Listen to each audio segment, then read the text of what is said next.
Hi everyone! So as some of you may know, I have just started college and the first thing they set us to do is to make a review, hence this video.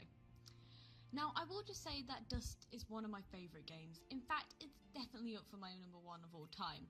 It was the only game that has successfully made me cry for way too long and needed to look up fan art just to calm myself. But moving on. For the sake of integrity, I will try and take an objective look at this game. No promises though. Also spoilers, so if you're thinking about buying the game, I highly recommend it. Seriously, go get it. Dust is a 2D action RPG platformer when you play the character Dust, who is suffering from memory loss. With the help of the mythical sword, the Blade of Ara, and its guardian, Fidget, who is one of the best characters in the game in my opinion, cough cough, he helps lots of villagers and discovers his past and his destiny. I played on the PC, which worked perfectly. However, it was originally made for console, and people do say that it plays better on a controller, but it made no difference to me. It seems to be inspired by Odosphere and Mesmera, the Demon Blade. This can definitely be seen in the art. Also, excuse the pronunciation there, that was awful. On Metacritic, it received an 85 with 7 positive and no mixed or bad reviews from the critics, and 88 positive, 7 mixed and 8 negative from the public, link in the description. Most of the negative reviews are based on the art style and the underground level. I agreed that the underground level is very tedious, as it is the second area in the game. It is a maze with lots of platforming needed to explore most of it, which fits a cave system, but it could have been done better. It's one of those areas where you need to revisit it every single time you get a new ability to find new things. I do enjoy this area, but you need to learn your way around it before it's not a chore. One of the biggest sellers for me was definitely the artwork and music. Being from a musical family, I really noticed how much thought went into the soundtrack. The main theme fits the story so well. This whole story can be heard in that song. My god, my heart can't take it, it's just too perfect. All the music fits its respective area very well. The boss fights are all suitably dramatic.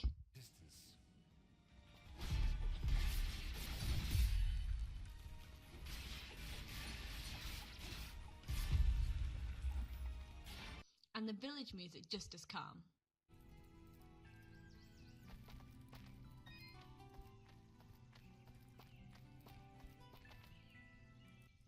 Rain is a big factor in most of the music, as you can hear its influence in almost every bit of sound the game has.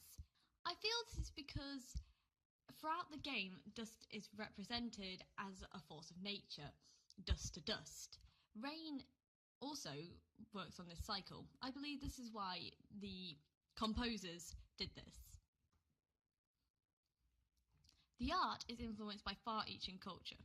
The flat 2D art style and Dust character design show this. Dust has a stunningly beautiful aesthetic.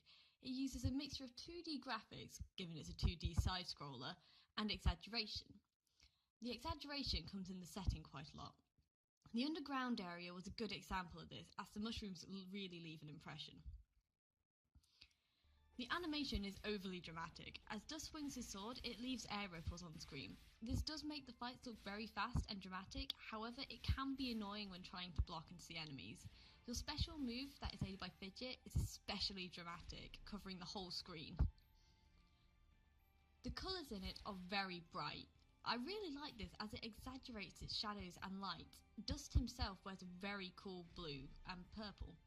The artist probably do this to display his calm nature and also his origins as a creature of the Moonbloods.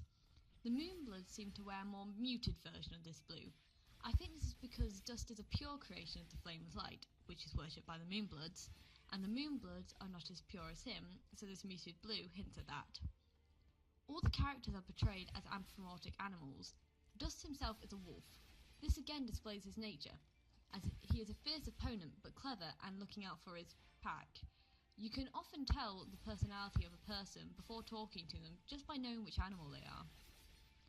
The mechanics are very typical of this type of game, with your usual learn the combos or just mash the buttons. Depending on the difficulty you play, this becomes more or less necessary. This can make the fight seem repetitive and samey. However, Fidget gives you a new ability that makes it a lot more interesting. By combining Fidget and your Blade Whirl, you can hold a stronger AoE move. If you keep going too long, then it damages you. The crafting system is a little basic. You collect items, dropped by monsters, and use them to make rings, sword upgrades, and armours. I was a little bit disappointed with the armour, as it does not change Dust's appearance. However, I can understand why they did this. Some of the sword upgrades don't really make sense either, as you equip materials and they boost different stats. However, this is not represented visually. This also gives no explanation as to how these things do what they do. As you progress through the game, you unlock new abilities like double jump and climbing. I really do enjoy this aspect, as it meant I could go back and explore new places in the previous levels. This however means that you can miss a lot of stuff if you don't make a note of places you couldn't go, but I do think it makes the game more replayable and fun. So in full, I think Dust is a very enjoyable game. A few tweaks here and there may improve the game, but it didn't really need it. For a game developed and coded entirely by one guy, it's very polished. Highly recommend, 4.8 stars at least. Thank you for listening, and I will see you all next time.